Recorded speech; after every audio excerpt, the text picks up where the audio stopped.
توہین رسالت ہوتی ہے. آپ کو یاد ہوگا اس وقت لوگوں نے کافی زیادہ وہاں پر احتجاج بھی کیا تھا. سویڈن کے اندر یہ چیزیں ہوتی ہیں. لیکن آپ یہ دیکھیں کہ عمران خان نے ان سے وعدہ کیا تھا کہ آسیہ ملونہ، اور آسیہ ملونہ کوئی ایسی عورت نہیں تھی کہ جس کے بارے میں آپ کہیں کہ اس کے اوپر الزام ثابت نہیں ہوا تھا. پاکستان کی تین عدالتوں نے اس کے اوپر بلاسفیمی کو ثابت کیا تھا، اس کو سزا سنائی تھی. اس کے بعد عمران خان نے اس کو اس کے باوجود یہاں سے نکالنے میں مدد کی تھی. آپ ذرا یہ کلپس دیکھیے. By the Pakistan Supreme Court in 2018, Asya fled to Canada where she has been living in an undisclosed location under police protection. Canada granted her a 1-year stay. Bibi was in France to promote her book, Finally Free, co-written with French journalist Anne Isabel. She does not speak either of Canada's official languages, English or French. Now, in her book, Asya Bibi recounts the nightmarish conditions she was subjected to in prison. When the judgment was given to free her by the Supreme Court, the same group then threatened. They came out on the streets. They were rioting for 2 days, and the stage was held hostage for 2 days.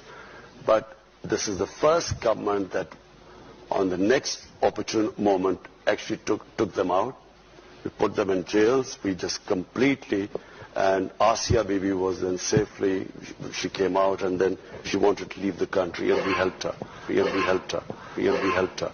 So all I'm saying is that this government you will see that it will treat its minorities as equal. Secretary of State, you'll be aware of my interest in the Asya Bibi case that has been ongoing in Pakistan. It raises questions about the rule of law program and whether it can be considered good and effective, whether the program itself can be considered effective, and whether the program as well can be considered good value for money. It's £9.32 million of ODA money and an undisclosed amount of non-ODA money. And given the situation that we're seeing with the mob running rampant against the specific judgment of the Supreme Court of Pakistan, it does rather raise some questions for our own funding. I was wondering if you could tell me how you feel that money is being spent. I think that it's being spent in line with what are National Security Council objectives and the agreed NSC approach to Pakistan. Pakistan remains, as Mr. Tugendhat knows, a very important strategic partner for the United Kingdom. Working with Pakistan is important in our efforts to understand and to disrupt and defeat both terrorist and. جی تو آپ نے ثبوت دیکھ لیے، نیچے آپ کو ترجمہ بھی نظر آ رہا تھا. اگر اس کے بعد بھی کسی کو خیال نہیں آتا تو پھر وہ آنکھوں سے اندھے ہیں، دلوں سے اندھے ہو چکے ہیں، وہ کانوں سے بہرے ہو چکے ہیں، جس کے بارے میں قرآن پاک کہتا ہے کہ ایسے لوگ ہوتے ہیں، ایسے لوگ موجود ہوتے ہیں کہ جو اپنی آنکھوں سے سب کچھ دیکھ کے بھی اندھے ہوتے ہیں. اچھا، اب میں آپ کو ذرا اسکرین کے اوپر دکھا سکتی ہوں. یہ خالد پرویز صاحب ہیں اور یہ ڈپٹی کمشنر ہیں، اور یہ کیا کچھ کہہ رہے ہیں اور ان کو کیا تکلیف پہنچی ہے، ان کے ساتھ کیا مسئلہ ہوا ہے، اس کے بارے میں بھی آپ کو بتاتی ہوں. اچھا، اب حامد میر جو ہیں وہ ہمیشہ جھوٹ بولنے کے لیے پر تولتے رہتے ہیں اور وہ سوچتے رہتے ہیں کہ کہاں سے مجھے غلط خبر ملے جو کہ ریاست کے خلاف جاتی ہو. اب مجیب الرحمان شامی جو ہیں، ان سے بھی ایک غلطی ہو گئی. غلطی ان سے یہ ہوئی کہ انہوں نے کہا کہ جی نامعلوم افراد نے ڈیرہ غازی خان کے جو ڈی پی او تھے ان کے اوپر تشدد کیا کہ آپ ہماری بات مانیں. اب یہ بہت ہی غلط بات تھی، بنا تصدیق کے ایسی بات کرنا بہت ہی غلط بات تھی. لیکن چلو ٹھیک ہے، مجیب الرحمان شامی صاحب سے تو ہو گئی. اس کو فوراً کوٹ کس نے کیا؟ حامد میر نے کیا. اس کے بعد حامد میر نے ایک اور حرکت کی. انہوں نے یہ کی کہ انہوں نے کہا کہ جی غیر قانونی احکامات ماننے سے انکار کیا. یہ جو صاحب اس وقت آپ کو اسکرین پہ نظر آ رہے ہیں، اور کہا کہ جب انہوں نے نامعلوم افراد کی بات ماننے سے انکار کیا تو ان کے اوپر جو ہے وہ تشدد کیا گیا. اور اس واقعے کی حقیقت یہ تھی کہ ڈی پی او کے دفتر میں زرتاج گل جو ہیں ان کے حامیوں نے پتھراؤ کیا تھا اور وہ زخمی ہو گئے تھے. آج ایسا ہی جھوٹ جو ہے حامد میر اور مجیب الرحمان شامی جو ہیں وہ پھیلا رہے ہیں کہ ڈی سی لیا جو ہیں وہ احکامات ماننے سے انکار انہوں نے کیا اور وہ بھی ڈٹ گئے، اور اس کے بعد ان کے اوپر بھی نامعلوم افراد نے جو ہے وہ تشدد کیا. اس کے اوپر ان کی وضاحت آئی ہے، میں چاہتی ہوں کہ آپ خود سن لیجئے. میں خالد پرویز ڈپٹی کمشنر لیا آپ سے مخاطب ہوں. کل سے ایک میرے حوالے سے بحث چل رہی ہے نیشنل میڈیا پر بھی اور سوشل میڈیا پر بھی کہ انتخابات میں میرے اوپر کسی قسم کا کوئی پریشر تھا نتائج کو تبدیل کرنے کے حوالے سے. تو اس حوالے سے میں اپنی وضاحت دینا چاہتا ہوں کہ جب سے یہ الیکشن کا پروسیس شروع ہوا اور ہمیں بطور DRO ذمہ داریاں دی گئی. اس وقت سے لے کے گورنمنٹ آف پنجاب کی طرف سے, وزیر اعلیٰ پنجاب کی طرف سے, چیف سیکرٹری صاحب کی طرف سے اور doctor Nasir Mahmood Bashir commissioner DG Khan division کی طرف سے ہمیں ہدایت تھی کہ ہم نے اس پروسیس کو انتہائی فیئر اور میرٹ بیسڈ بنانا ہے, اور ہم نے کوشش کی کہ ان ہدایات کی روشنی میں ہم اس الیکشن کے پروسیس کو فیئر اینڈ فری بنائیں اور میرٹ بیسڈ بنائیں. تو اس حوالے سے جو ایک غیر ضروری بحث چل رہی ہے وہ بالکل بے بنیاد ہے. ڈاکٹر ناصر محمود بشیر انتہائی قابل احترام افسر ہیں اور وہ قانون پہ خود بھی عمل کرتے ہیں اور اپنے سبارڈینیٹس کو بھی ہمیشہ میرٹ اور قانون کی ترغیب دیتے ہیں. تو اس حوالے سے جو ایک بات چل رہی ہے وہ بالکل بے بنیاد ہے, اور میں امید کرتا ہوں کہ یہ بحث جو ہے یہ غیر ضروری بحث کو اب ختم کر دیا جائے گا. اچھا, پھر حامد میر نے ایک اور ٹویٹ کی, یہ اسکرین کے اوپر آپ کو نظر آ رہی ہے. لکھتے ہیں طاقت کے زور پہ جھوٹ کو سچ اور سچ کو جھوٹ بنا کر پیش کرنا بہت آسان ہے, لیکن قرآن مجید جھوٹ بولنے والوں پر لعنت بھیجتا ہے. نیچے لکھا ہے لعنت اللہ علی الکاذبین, جھوٹوں پر اللہ کی لعنت. تو یہ خبر تو جھوٹی ہو گئی, اس کا مطلب ہے سب سے پہلے لعنت تو پھر آپ کے اوپر پڑی. حامد میر صاحب کیا کہیں گے اب؟ کیا آپ لوگوں سے معافی مانگیں گے؟ میرا سوال ہے. اب PTI ہو اور جھوٹ نہ بولتی ہو, یا کسی شخص کا تعلق PTI سے ہو تو اس کی عقل خراب نہ ہو جائے, یہ تو ہو نہیں سکتا. عثمان ڈار بے حیائی اور واہیاتی کی آخری حد تک چلے گئے. آپ نے دیکھا کہ کس طرح سے وہ کامران شاہد کے پروگرام میں گئے اور انہوں نے لا تعلقی کا اظہار کیا PTI کے ساتھ, اور پھر کس طرح سے بڑی چلاکی کے ساتھ ان کی والدہ سامنے آئیں, اپنا گلا خود ہی پھاڑا اور الزام لگا دیا خواجہ آصف پہ. ایسی عورتیں ہوتی ہیں جو 75 سال کی بھی ہو کے کہتی ہیں ہائے ہنی کوئی آ کے میرا گلا پاڑ جائے, تو وہ نہیں پاڑ جاتے, آپ ہی پاڑ کے جناب ویڈیو بنا لیندے ہیں. معذرت کے ساتھ مجھے یہ سب کچھ کہنا پڑ رہا ہے. اب جناب انہوں نے یہ حرکت کی, اپنا گلا پھاڑا, الزام لگایا خواجہ آصف پہ. خواجہ آصف نے انہیں ڈیفیمیشن کا جو ہے نوٹس بھیجا, اس کے باوجود بھی وہ الیکشن نہیں جیت سکی. اس کے بعد یہ جو ان کے بیٹے محترم ہیں عثمان ڈار, انہوں نے ایک اور غلیظ پروپیگنڈا کیا. انہوں نے جعلی فارم 45 بنائے اور تمام میڈیا کو انہوں نے میسیجز کیے اور کہا کہ اگر آپ لوگ صحیح خبر دیکھنا چاہتے ہیں تو یہ فارم 45 میں آپ کو بھیج رہا ہوں, اور یہ آپ اپنے میڈیا کے چینلز کو دے دیں اور دیکھیں کہ جی ہم جیتے تھے, لیکن اصل میں انہوں نے جتا دیا ہے دھاندلی کے ساتھ خواجہ آصف کو. اور وہ جو تمام صحافی حضرات تھے انہوں نے یقین کر کے ان کے وہ فارم 45 آگے چینلز کو پہنچا دیے. چینلز نے بنا تصدیق کے اسے اسکرین پہ چلا دیا, اور اس کے بعد جب دیکھا تو پتا چلا کہ وہ تو فوٹو شاپڈ تھے, پتا چلا وہ تو جھوٹے تھے, پتا چلا کہ خواجہ آصف ہی جیتے تھے. اور اس کے بعد پھر جب میڈیا نے ان سے پوچھا کہ آپ نے ہمیں ٹرک کی بتی کے پیچھے کیوں لگایا, آپ نے جھوٹ کیوں بولا, تو پھر اس کے اوپر جو آئیں بائیں شائیں کی انہوں نے عثمان ڈار نے, ذرا وہ بھی سن لیجئے. یار آپ 3-4 حلقوں کے فارم 45 بنا لیں خود سے اور بے شک ابھی پرنٹ لے لیں.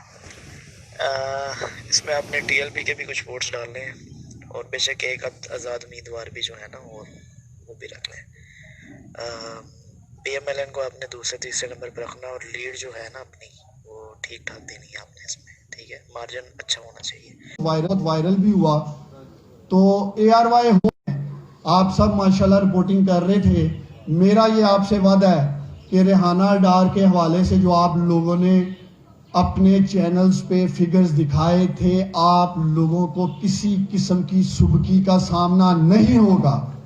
آپ نون لیگ کو کوئی بھی انہیں چیلنج کریں, یہ میرے پاس ہے سب کچھ. اس کے باوجود بھی حامد میر باز نہیں آتے. حامد میر نے پھر سے ایک ٹویٹ کیا, اس ٹویٹ کو ری ٹویٹ کر کے اوپر جو جواب دیا نا رانا ثناءاللہ نے, اوپر یہ آپ کو نظر آ رہا ہے فیفن کا الیکشن ہے جی, اور یہ رپورٹ ہے جی 2018 کی, جس کے اندر کہا جا رہا تھا کہ عمران خان نے کس طرح سے بدترین دھاندلی کی اور سب کچھ کیا. تو اب اس حکومت کو ٹیگ کر کے جس طرح سے حامد میر نے ٹویٹ کیا تھا, اسی کو ری ٹویٹ کر کے رانا ثناءاللہ نے کہا کہ میر صاحب آپ شاید عام انتخابات 2018 کی بات کر رہے ہیں. تو رانا ثناءاللہ جو ہے وہ چھا گئے ہیں. رانا ثناءاللہ نے ہر اس کی بے عزتی کی ہے نا اپنی وال پہ جا کے, اور میڈیا پہ بھی جا کے, اور جیو پہ بھی جا کے انہوں نے کہا ہے کہ کس طرح سے لوگوں نے اپنے ضمیر بیچے ہیں, اور کس طرح سے لوگ جو ہیں وہ پیسے کی خاطر غلط رپورٹنگ کر رہے ہیں. تو جناب یہ تھا آج کا ویڈیو. اب باری ہے جی آپ لوگوں کی. آئیے کامنٹ سیکشن میں مجھے بتائیے کہ ان تمام خبروں کے بارے میں آپ کیا سوچتے سمجھتے ہیں, خاص طور پہ جو بلی تھیلے سے باہر آئی ہے اور پاکستان کو توڑنے کی اب بات کی جا رہی ہے, اور یہ لوگ کہہ رہے ہیں کہ خان جلدی ہی باہر آ کر خیبر پختونخوا کے اندر حکومت بنا کر الگ سے ملک بنانے کی سازش کرے گا. تو پھر اس کے اوپر خان کے ساتھ کیا ہوگا اور پھر ان لوگوں کے ساتھ کیا ہوگا, اس سب کے بارے میں آپ جو کچھ بھی سوچتے سمجھتے ہیں آئیے شیئر کیجیے, پرسنلی جواب دوں گی. مزید خبریں, ولاگز, انٹرویوز اور سیاسی تجزیے جاننے کے لیے میرے ساتھ کنیکٹڈ رہنا ہرگز مت بھولیے گا. چینل کو سبسکرائب کر لیجیے گا. اپنا بہت خیال رکھیے گا. اللہ نے کے بعد.